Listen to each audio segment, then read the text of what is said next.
Klabu ya Young African Yanga imekamilisha usajili wa aliyekuwa mshambuliaji hatari wa Mamelodi Sundowns Peter Shalulile mwenye miaka 32, na hii ni baada ya kufanikisha mazungumzo ya muda mrefu. Nyota huyo wa kimataifa raia wa Namibia ametia saini ya mkataba wa miaka miwili kuitumikia wananchi, na ili kuinasa saini ya mshambuliaji huyo Yanga inaripotiwa kumpa kitita cha shilingi dola za Kimarekani 700,000 takribani na shilingi bilioni 1.8 kama ada ya usajili, yani signing on fee.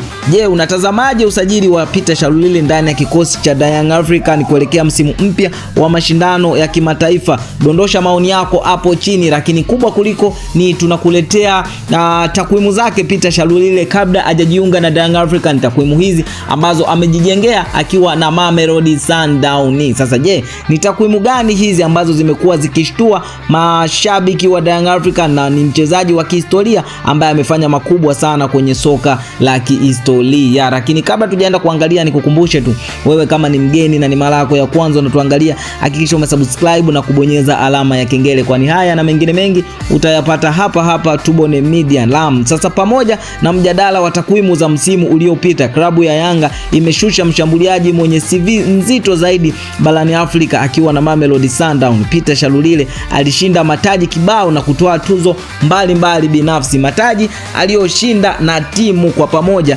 ni South African Premier League, ligi kuu ya South Africa mara 5 mfululizo, 2020 mpaka 2021, lakini pia 2021 mpaka 2022, 2022 mpaka 2023, 2023 mpaka 2024, lakini pia 2024 mpaka 2025, mara 5 mfululizo. Lakini pia taji lingine aloshinda na timu ni African Football League AFL, bingwa wa kihistoria wa mwaka 2023. Lakini taji lingine ni NEDB Bank Cup mwaka 2022, lakini tuzo nyingine ni MTN9 mwaka 2021. Sasa hizo ndizo tuzo ambazo ameshinda akiwa na timu. Sasa tunaenda kuangalia tuzo zake binafsi, yani individual awards. Ni PCL Footballer of the Season na mchezaji bora wa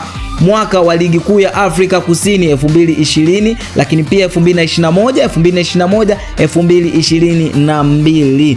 Na tuzo nyingine binafsi ni Golden Boot, mfungaji bora wa ligi mara 3 mfululizo, 2021, 2020, 2021, 2022, lakini pia 2022 mpaka 2023. Lakini PCL Player of the Season, mchezaji bora aliyechaguliwa na wachezaji wenzake 2021 mpaka 2022. Lakini tuzo nyingine ya individual ni CAF Champions League Top Scorer, mfungaji bora wa ligi ya mabingwa barani Afrika 2023. Je, kwa kabati hili la mataji na tuzo za mchezaji huyu Peter Shalulile, Yanga wamepata mshambuliaji atakayewapa ubingwa mwingine wa ligi kuu ya kupambania ligi ya mabingwa barani Afrika? Dondosha maoni yako hapo chini. Je, unaona Peter Shalulile ataweza kuvaa viatu ambavyo vitawafanya Young African kufika pale kwenye malengo yao? Dondosha comment hapo chini, lakini pia